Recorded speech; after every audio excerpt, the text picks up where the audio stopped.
विमल पोलो जोबा केसरी, हर पल मनाओ केसरी त्योहार। Okay, Vinod Agnihotri, all right.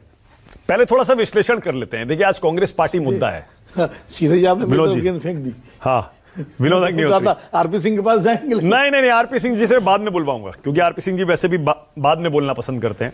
सबको सुनने के बाद अपना एक एनालिसिस करके फिर बोलना पसंद करते हैं। और वैसे भी आज कांग्रेस पार्टी मुद्दा है, तो आज थोड़ा विश्लेषण भी हो जाए पहले जी। आनंद दुबे भी तब तक सोच लेंगे उनको क्या बोलना है। हालांकि उनकी लाइन बड़ी क्लियर है, 2-3 दिन से उनके बयान बड़े वायरल हैं आनंद दुबे के। कांग्रेस पार्टी ने धोखा दिया और तमाम, ये देखिए आ रहा हूं। बीएमसी चुनाव अलग अलग लड़ रहे हैं। बीएमसी में अलग अलग भी हो गए हैं, बड़ा वहां बहुत कुछ हो रहा है। वहां महाराष्ट्र में एनसीपी और शरद पवार और अजीत पवार में समझौता, कांग्रेस पार्टी का वंचित बहुजन अघाड़ी जो है उससे समझौता, बहुत कुछ चल रहा है विनोद जी। लेकिन पहले कांग्रेस पार्टी पर बताइए, आपको क्या लग रहा है? ये राहुल गांधी और मल्लिकार्जुन खड़गे के बयान से लग रहा है बिल्कुल क्लियर उनको ये एहसास है कि हम लोग सही मुद्दे उठा रहे हैं और हम लोग नहीं बदलेंगे। देखिए, क्या ये सही स्ट्रेटजी है? देखिए, दो चीजें होती हैं, मुद्दे और रणनीति। मुद्दे सही हैं और रणनीति भी सही होनी चाहिए, तब उसका नतीजा निकलता है। मुद्दे निश्चित रूप से राहुल गांधी या मल्लिकार्जुन खड़गे वो उठा रहे हैं जो कांग्रेस पार्टी को उठाने चाहिए। वो कांग्रेस के अपने मुद्दे, मनरेगा कांग्रेस का मुद्दा है, सेकुलरिज्म कांग्रेस का मुद्दा है, ये कांग्रेस के अपने मुद्दे हैं जो भी मुद्दे उठा रहे हैं, जाति जनगणना का मुद्दा और सारे सामाजिक न्याय के मुद्दे। लेकिन इलेक्शन जीता जाता है रणनीति से, स्ट्रेटजी से। तो कांग्रेस के मुद्दे तो सही हैं कांग्रेस के हिसाब से, जो कांग्रेस की आइडियोलॉजी है उसके हिसाब से। भाई, कांग्रेस बीजेपी की लाइन तो नहीं टो कर सकती है, ना बीजेपी कांग्रेस की लाइन टो कर सकती है। अगर लाइन ही टो करनी हो तो मदरी कर लें एक दूसरे का, फिर क्या दिक्कत है? फिर बच्चा ना विनोद जी, ये हम चर्चा पता नहीं सैकड़ों बार कर चुके। आपको ऐसा नहीं लगता कि बीजेपी ने फ्लेक्सिबिलिटी दिखाई है और बीजेपी जो सोशलिस्ट और लेफ्ट की तरफ इतना ज्यादा चली गई है कल्याणकारी योजनाओं में? फ्लेक्सिबिलिटी नहीं है, वो फ्लेक्सिबिलिटी है, वो स्ट्रेटजी है। मैं स्ट्रेटजी कह रहा हूं। मैं कह रहा हूं बीजेपी ने जब उन समाजवादियों के साथ समझौता किया जो निरंतर पानी पी के गाली देते थे। आप जॉर्ज फर्नांडीज का वो भाषण अगर रिकॉर्ड पे कहीं सुनिए, जो बीपी सिंह की सरकार जब बीजेपी ने गिराई थी उन्होंने क्या भाषण दिया था। लेकिन फिर जॉर्ज फर्नांडीज को बीजेपी ने प्रसाद किया और उनके साथ एनडीए बनाया। तो भाई, मनरेगा का मुद्दा है, मनरेगा को चालू करना, चालू रखना, मैं कह रहा हूं, फिर उसके बाद उससे भी बड़ी बड़ी कल्याणकारी योजनाएं लाना, स्ट्रेटजी है। हाँ, मुद्दे क्या है? जाति जनगणना करवा देना। ये स्ट्रेटजी है कि आप उसके मुद्दा चिन्ह। मुद्दे बीजेपी क्या है? राम मंदिर, ट्रिपल तलाक, 370, ठीक है, ये आपका यूसीसी, ये मुद्दे हैं।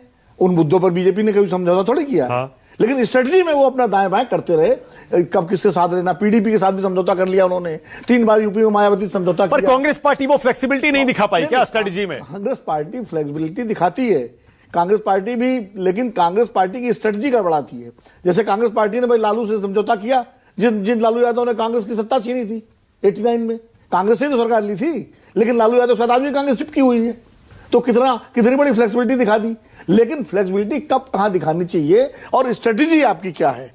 आप स्ट्रेटजी बड़ी चीज है और संगठन की ताकत, आपका संगठन जमीन पर नहीं है। आज भाई दिग्विजय सिंह ने जो कहा है, वो यही तो कहा कि संगठन मजबूत होना चाहिए। हालांकि मैं उनके बयान को अगर डिकोड करूं तो उससे बहुत सारे मायने निकलेंगे। ऐसा नहीं कि कांग्रेस में भी संगठन से लोग बहुत बड़े बड़े पदों तक पहुंचे हैं।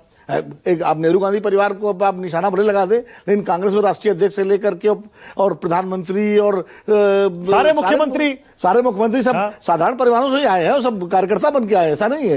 तो लेकिन यह है कि, और दिग्विजय जी ने जो कहा है वो, उसको अगर बड़े परिप्रेक्ष्य में देखें तो कांग्रेस को आज उन राज्यों में जहां वो कमजोर है, उसको अपना संगठन, अपना कार्यकर्ताओं को मजबूत। बात कर दी। आप कह रहे हैं बीजेपी की चर्चा नहीं होती।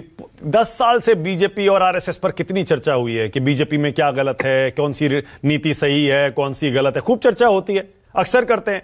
कांग्रेस पार्टी पर चर्चा ज्यादा इसलिए हो रही है सतीश जी, क्योंकि कांग्रेस पार्टी की हालत देखिए जरा। जो पार्टी जीत रही हो उस पर ज्यादा चर्चा होगी, ज्यादा मंथन होगा, या जो हार रही हो उस पर ज्यादा चर्चा और मंथन होगी? आप ही बताइए। देखिए, हाँ, वही आप ठीक कह रहे हैं। अगर आप अंदर से ये बात मानते हैं तो अच्छी बात है, क्योंकि भाजपा वाले ही मानते हैं कि भाजपा पर चर्चा बंद करा कर रखना है। तो सबसे जरूरी है कि कांग्रेस का रोज निकालो। आज दिग्विजय, कल थरूर, कहीं फलाना, कोई ठिकाना, कहीं मन का राम फलाना, प्रियंका को चाय पिला देना, बस इनका वहां का वहां है। दरअसल वैचारिकता की राजनीति देश में नहीं हो रही है। औपचारिकता और अच्छा, ये Satish ji, वैचारिकता okay, alright, okay, एक से जो मैंने विनोद जी से पूछा, मैं, हाँ बोलिए, चलिए पहले आप बोलिए, कंप्लीट करिए। हाँ, मैं ये कह रहा हूं, जो संघ प्रमुख हैं, आरएसएस प्रमुख हैं, उन्होंने पूरा स्वतंत्रता का श्रेय जो है, सेहरा जो है, कांग्रेस के ऊपर बांध दिया है। तो भारतीय जनता पार्टी इस क्षेत्र में तो कांग्रेस पर हमला नहीं कर सकती ना, जो हाँ। उनके पूज्य संघ संचालक है कि नहीं? तो उनके इसमें कोई कमी नहीं है, मुझे लगता है कांग्रेस पार्टी में। कांग्रेस पार्टी में जो कमी है कि उनके नेता आराम तलबी है। एक बेचारा अकेला चलता है, अकेला चलने का अगर नारा भी देता है तो बेचारे को 4-5 हजार किलोमीटर अकेले ही चलना पड़ता है। बाकी तो सब ठंडा में अभी रजाई और जैकेट और लिहाफ लेके सब बैठ जाते हैं। ये प्रॉब्लम है कांग्रेस पार्टी की। अगर वो जमीन पे ठीक से उतर जाए तो भारतीय जनता पार्टी तो अपना चरमोत्कर्ष देख चुकी है, आप समझ लीजिए। हो सकता है और आगे बढ़ जाए, जैसा अगर कांग्रेस की संगठनात्मक सतीश स्थिति जी, ऐसी रही अच्छा, तो और आगे बढ़ जाए। हाँ, लेकिन हाँ। कांग्रेस अगर जमीन पे उतर जाती है तो भाई यही भारतीय जनता पार्टी थी ना। 2 से 182 आने में इनको कितने साल लगे, और 182 पर जब आए तो तुरंत के तुरंत 138 और उसके बाद 116 पर भी उतर गए। आप ये समझिए, 116 2009 में और 2004 में 138। सतीश तो जी, इसका ऐसा नहीं है कि आप इनसे लड़ नहीं। मैं अक्सर देखिए, जब हम टीवी पर ये डिबेट करते हैं, विश्लेषण करते हैं, तो बड़ा करना भी चाहिए। सबकी अपनी अलग अलग राय होती है, कुछ अच्छे पॉइंट्स भी होते हैं और कुछ ऐसी बातें होती हैं जो सबको पता है।